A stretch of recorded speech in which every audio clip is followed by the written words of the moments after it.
ხდება უნდა ცუდ გავლენას იქონიებს. მით უმეტეს პენსიონერებისთვის ყველაფერი წამლები ვითომ იაფდება, გაიაფების მაგივრად სუზრირდება და ახლა ეს ტარიფიც რომ მოემატება არ იქნება კარგი რა თქმა უნდა. ერთი და ორი არაშველის და მაშინ მთელი საქართველო უნდა გამოვიდეს რომ რაღაცა გვეშველოს. ჩვენ თავრობა ციფრებს ასახელებენ. ამდენი, რავი, რო შეგეწყო ევროპის ქვეყნებს უსწრებს ყველაფერში და ეხლა ეგ გაგვაკეთა რა შუქების მომადება.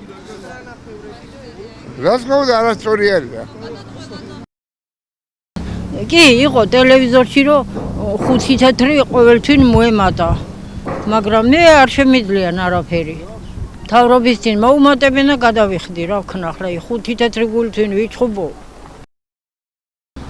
შეძურე რომ ყველაფერი ადამიანის ისერზე გადაჭრა ლაპარაკი რა თქმა უნდა.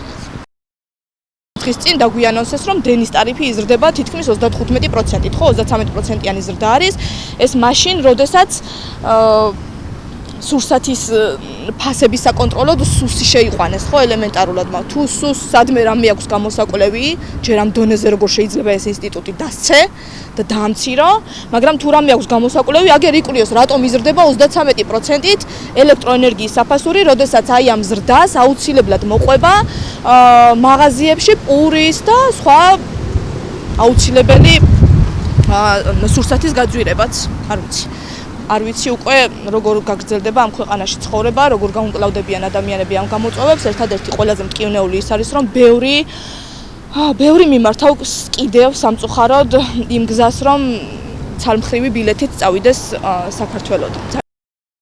ძალიან იმოქმედებს, იმიტომ რომ ხალხი არის ზოგი გაზი არ აქვს და დენითაცმებია, რა თქმა უნდა, ყველაზე მეტი დაეწვით იმ ხალხსა. ყველაფერს უმატებენ, წყალი გინდა, დენი გინდა, სარწყავწყლებს უმატებენ სოფლებში. რა ვიცი, აი რა გითხრათ, რა ჩამოვთვალოთ იმდენი, სულ საერთოდ უკან მიდის ჩვენი ქვეყანა.